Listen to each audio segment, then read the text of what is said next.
یہ 1939 کے موسم سرما کی بات ہے۔ فان بیسنبرگ ان دنوں فرانس میں رہ رہا تھا۔ اس نے ایک دن اپنے مکان کے زینے پر ایک کتا دیکھا جو اسے دیکھتے ہی بھاگ گیا۔ اس نے سارا مکان چھان مارا، کتے کا کہیں نام و نشان تک نہ تھا۔ دوسری رات کو پھر اسے اسی ماجرے سے دوچار ہونا پڑا۔ اسی دوران میں وہ رومانیہ چلا گیا۔ واپسی پر اس نے اپنے گھر والوں کو بے حد پریشان دیکھا۔ ارد گرد کے لوگوں نے بھی اس کتے کی موجودگی کی شہادت دی۔ اگلی رات کو برگ نے اپنے پڑوسی گری ویکر کے ساتھ اس کتے کو پکڑنے کا پروگرام بنایا۔ وقت مقررہ پر کتا اسی طرح اوپری سیڑھیوں پر نمودار ہوا۔ گری ویکر نے سیٹی بجائی، کتا دم ہلانے لگا۔ دونوں تیزی سے اس جانب بڑھے، لیکن ان کے قریب پہنچتے ہی کتا غائب ہو چکا تھا۔ 2 دن کے بعد بیسنبرگ دوسرے سراغ رساں کتے کو اپنے ہمراہ لایا تاکہ اس کتے کو پکڑنے میں مدد ملے۔ وقت مقررہ پر زینے پر وہ کتا پھر نظر آیا۔ دونوں سراغ رساں کتے اس پر جھپٹے، لیکن کتا غائب ہو چکا تھا۔ سراغ رساں کتے دیر تک کچھ ایسی حرکتیں کرتے رہے کہ جیسے وہ کسی سے لڑ رہے ہوں۔ تھوڑی دیر بعد ان میں سے ایک کتا مر چکا تھا۔ مرے ہوئے کتے کا اچھی طرح معائنہ کیا گیا، لیکن اس کے مرنے کی وجہ کوئی باہری زخم نہ تھا۔ دوسری رات کو فان بیسن ایک پادری کو اپنے ساتھ لایا تاکہ اسے اس کتے کو دکھا سکے۔ جیسے ہی کتا نمودار ہوا، پادری ایڈی لاؤڈوے نے اسے بغور دیکھا، پھر وہ ایک دم آگے بڑھا۔ اسیبی کتا ہلکے سے گرایا اور آہستہ آہستہ غائب ہو گیا۔ بوجھل قدموں سے روڈیر فان بیسن کے پاس آیا۔ اس نے پوچھا، کیا آپ کے ہاں کوئی 14-15 سال کی ملازمہ ہے؟ فان بیسن نے جواب دیا، ہاں، اوپر کے کام کرنے کے لیے اس عمر کی لڑکی ہے تو اسے 1 ماہ کی تنخواہ دے کر الگ کر دیجیے۔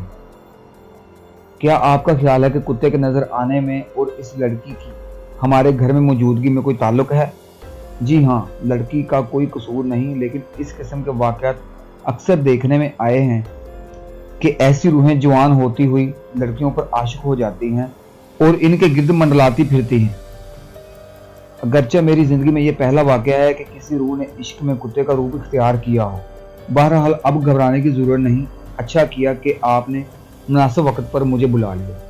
اس کے بعد پھر کبھی وہ کتا دکھائی نہیں دیا۔ کیرولس لینوس 1707 سے 1778 تک سویڈن کا مشہور سائنسداں تھا۔ 23 جولائی 1765 کی رات کو اس کی بیوی نے اسے اٹھایا۔ دیکھیے تو، کوئی بھاری بھرکم قدموں سے آپ کی تجربہ گاہ میں چل رہا ہے۔ لینوس نے بھی قدموں کی چاپ سنی۔ اس نے کہا، عجب بات ہے، میں اپنے دوست کارل کلرک کے قدموں کی آواز پہچانتا ہوں، لیکن وہ تو آج کل سٹاک ہام میں ہے، اور چاپ یقیناً اسی کے قدموں کی ہے۔ میرے کان دھوکہ نہیں کھا سکتے، شاید وہ بغیر اطلاع دیے واپس آ گیا ہے اور اب مزاح کر رہا ہے۔ میاں بیوی دونوں اٹھے، ادھر ادھر دیکھ بھال کی، مگر کلرک وہاں نہ تھا۔ تجربہ گاہ میں کسی کے داخل ہونے کا امکان نہیں تھا۔ دروازہ اچھی طرح بند تھا اور اس میں تالا جوں کا توں لٹکا تھا، اور چابی لینوس کے پاس محفوظ تھی۔